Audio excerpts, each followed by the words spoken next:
Hello.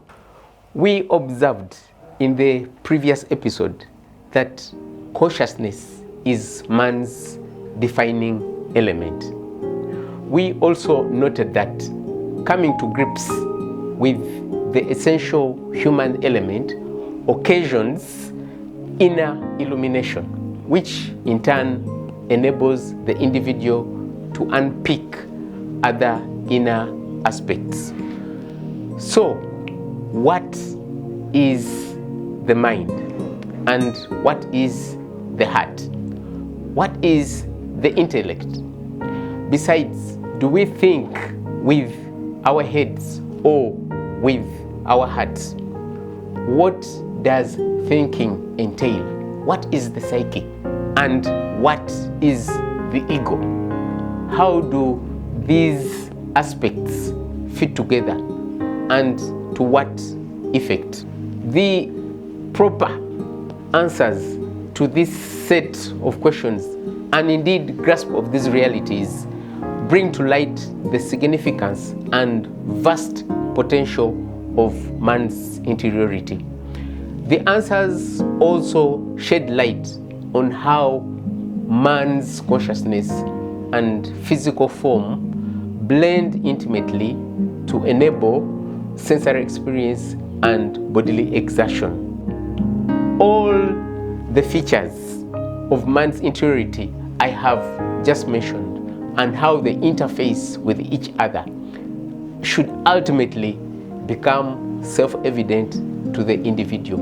In this episode, however, we shall focus on portraying what the mind is as well as its role. That is, how it relates to consciousness and our physical form.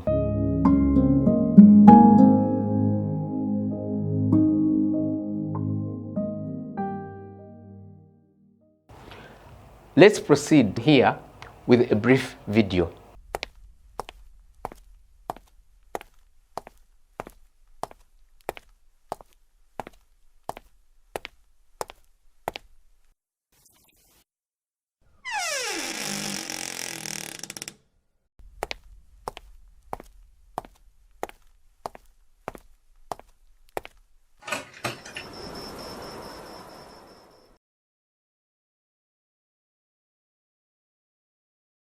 I hope you note how the window that is opened presents an expansive view of the world outside, which the human animation savors. Keep that in mind, including whatever experiences came before the window was thrown open. I need you to have that vivid image because it will help us concretize aspects of the human mind that I will talk about shortly. Every reality has its distinguishing features or qualities. In that respect, man's interiority isn't any different. Let us, for a moment, picture the sun in the far distance, a placid, gaseous glow exuding warmth. Then envision, shaped within that sun, an expressive face, a face that is all the while subtly influencing the entire gaseous glow. Likewise, let's picture a miniature sun animating the human form, with its contours distinctly translating onto the individual's face and informing his physical exertions. The metaphor is intended to portray the nature of consciousness and also convey how this element and the body are tightly knit. Consciousness radiates into and coheres with the human form. And as I have already indicated, the human form as one with consciousness is what constitutes the soul. Man's consciousness and his physical form lock or cohere in the brain, which is the coordination center of the nervous system. The interface of consciousness and the brain is the mind. Let me say that again. The interface of consciousness and the brain is what constitutes the mind. The mind is a virtual two-way mirror that presents an expansive window into the sensory world or man's exteriority, and simultaneously reflects his interiority, which includes the manner of his engagement with the sensory or physical realm. That virtual interactive portal, which is the quintessence of mind over matter, streams in sensory perceptions as mental images or other palpable impressions, and then, on the other hand, relays one's will along with the other inner inclinations toward the associated brain activity and physical exertion. By that virtual portal, the mind, man is seamlessly and intimately immersed in the sensory realities around him. Let's visualize this scenery. You are standing by a spring flowing right below a steeply wooded hill in a remote countryside. You are wearing a faded black t-shirt, an old pair of blue jean trousers, and jungle boots. As you place down your rucksack, a sudden screech of monkeys descends from the woods and pierces right through the stillness of the valley. You lift up your gaze but cannot make out any monkeys. However, the mid-morning sunbeams are beautifully streaming through the canopy of the woods. As you scan the trees, you register in the background the spring's low bubbling as it flows. All your senses are attuned to the rugged, pristine surroundings, including the gentle breeze and the distinct smell of the unspoiled countryside. You note the occasional bird trills and the little butterflies flapping along the rough patches of the grass nearby. Moreover, you perceive yourself standing on the gravel next to the spring. Now, the foregoing depicts the mind as an expansive window drawing in a clear or authentic picture of the surrounding sensory realities and synchronously absorbs the individual in those realities. And so it happens that everything you are right now looking at, hearing or smelling, etc., is in fact you, your consciousness as one with the body, immersed in the sensory perceptions streaming in your mind. In other words, your very interface or engagement with your surroundings displays in your mind. You see or perceive yourself in the theater of your experiences. Not only are you inside a given experience that is savoring or participating in it, you are simultaneously outside that experience, detached as it were, and able to critique the experience. So, the mind does not only accord you a vivid portrait of whatever your bodily senses register, it actually immerses you in those experiences. And as I have already indicated, the mind is also the portal via which one directs and controls his physical exertion. The individual observes and critiques his self-direction, which includes his verbal expression in the theater of the mind.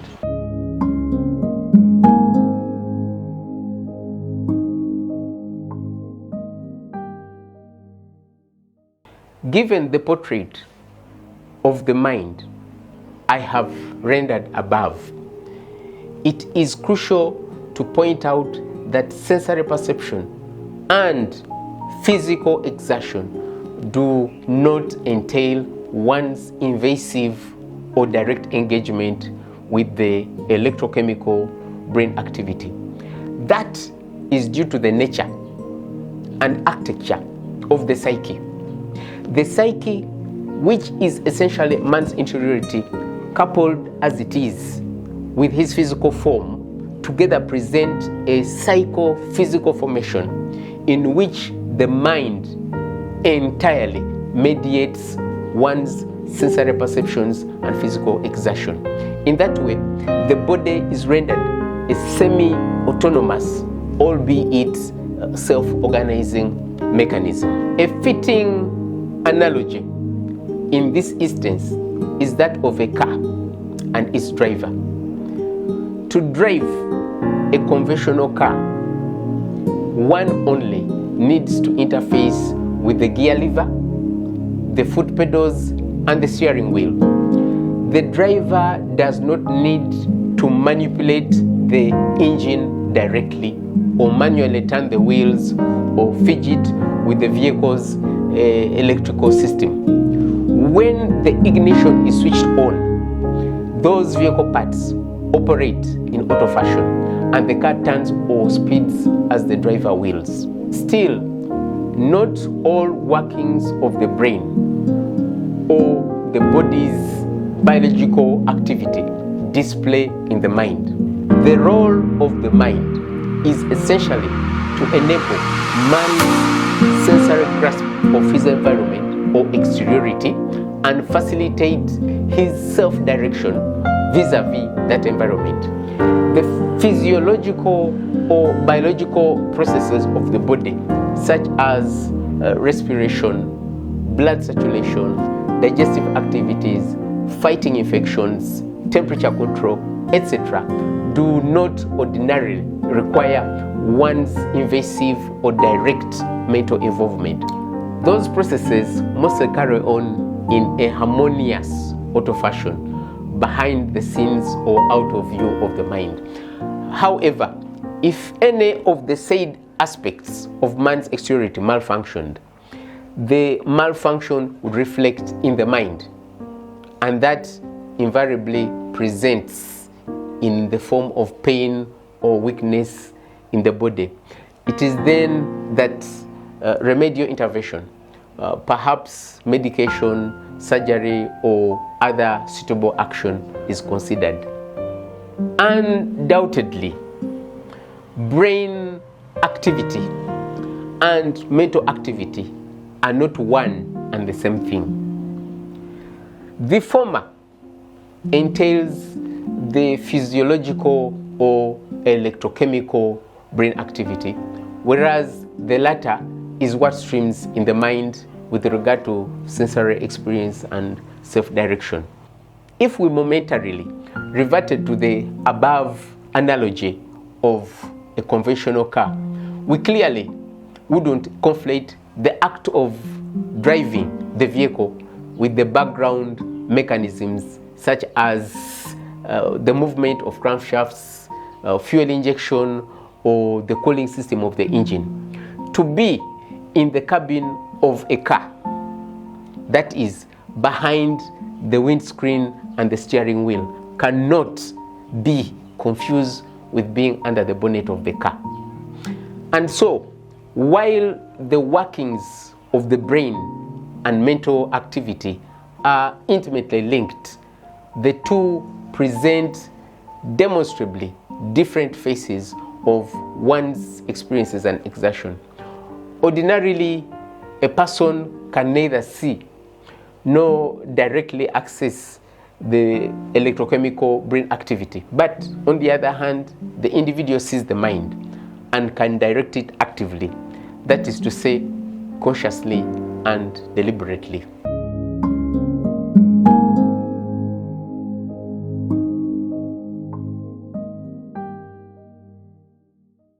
Man's interiority or inner space has two poles: the mind, which forms upon the brain, and consciousness, which is the root or base of that inner space. As an aside, let me state here that it is philosopher John Locke who, in the 17th century, ushered the term consciousness into the modern context relating to personal identity. You will fully appreciate in due course that what is usually referred to as the heart, albeit in a woolly fashion, in religious and common parlance, is in fact consciousness in modern philosophical and scientific lingo. It is the heart which carries warmth and affection or suffers heartbreak, and not the cardiac muscle lodged in the human breast. Now, because the mind materializes in the brain, where it is located is more or less obvious. However, to discern where consciousness is situated requires close, very close self-observation, which would reveal one's bosom as the seat of consciousness, or the heart for good measure. We have observed that consciousness locks into the brain, giving rise to the mind. The springing up of the mind in that fashion can be likened to the moon reflecting the sun's light. This conception, just like the Copernican or Galileo observations, went against the grain by indicating that it is the earth that moved around the sun rather than the reverse, will upset the widespread but erroneous idea that man's mental or psychological processes are a product of an assemblage of brain neurons. The brain does not create or generate consciousness. The brain mirrors consciousness, and that mirror is the mind. As we've already noted, it is upon the mind as the interface of consciousness and the brain that we consciously and deliberately engage with sensory perception. Accordingly, the mind supports the cognitive function, which involves sensory perception as well as the interpretation of such perception. Man's cognitive function, which, I should be clear, also entails the re-examination or refinement of knowledge we already possess, springs from his essence. Consciousness is the kernel of human intelligence, man's critical or interpretive capacity. Consciousness is the embodiment of man's critical or interpretive power. When consciousness, which is situated in man's bosom, exerts upon the mind, such exertion transforms into cognitive or mental processes and any corresponding physical action. So, while the heart or consciousness is the base of the soul and the spring of human intelligence, the mind, on the other hand, is vitally important as the linkage of man's essence with his physical form or the body. The link between the two poles of man's inner space, that is consciousness and the mind, is what constitutes the psyche. The tone of that link or the quality of that relationship reflects, among other things, a person's mental or psychological state. We may liken the aforesaid tone to the condition or fitness of a tree trunk. And you know, a tree trunk is between the roots and branches of the tree. In case the root is good or full of vitality, the trunk would be firm and the fruit good too. Conversely, when the tree's root isn't good, its trunk and fruit may not be entirely healthy. In this manner, consciousness and the mind are aligned in function and tone. That tone could be a sense of inner strength, balance, and well-being, or perhaps a psychological state of fragility, dejection, and instability. Hence, a person's state of mind is primarily informed by the state of his consciousness. A sound mind springs from a sound heart. When one's consciousness is in proper form, their mind is likewise in a healthy frame. And so the person will be in a wholesome or harmonious psychological state. As will be illustrated in the upcoming episodes of the series, the aforementioned psychological dynamics cascade into one's entire body via the psychophysical connection, which is the mind.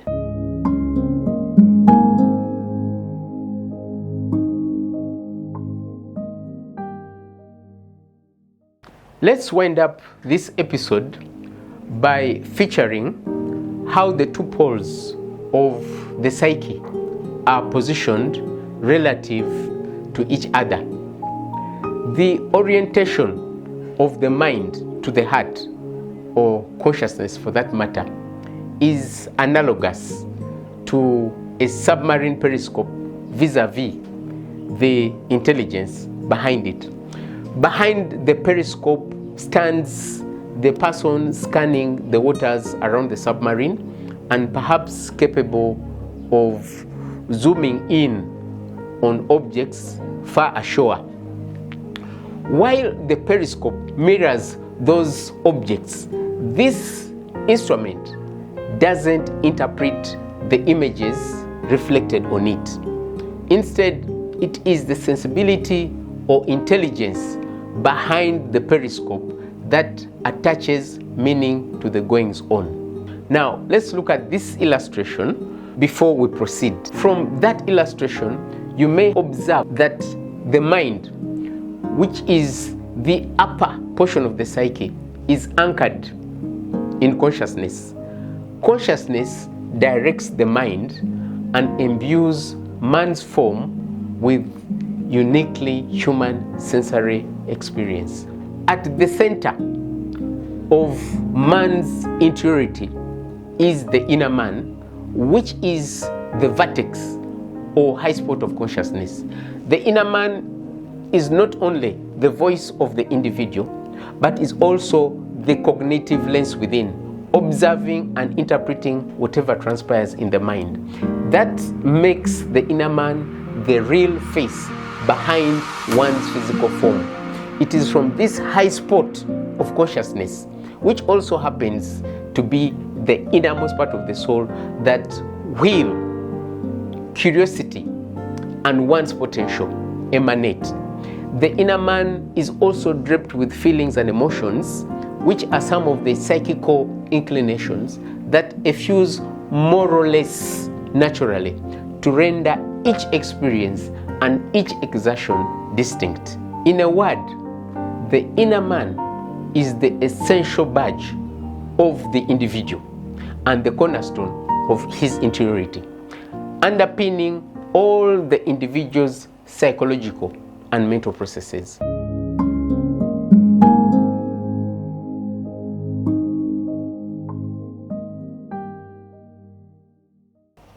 In this episode, we pointed to the interface between consciousness and the human form, which is the mind. In the next episode, we shall zoom in on the spring of man's inner illumination, and in so doing, shine a light on the basis of self-direction and the mechanism or process of sensory experience. Thank you for listening. See you next time.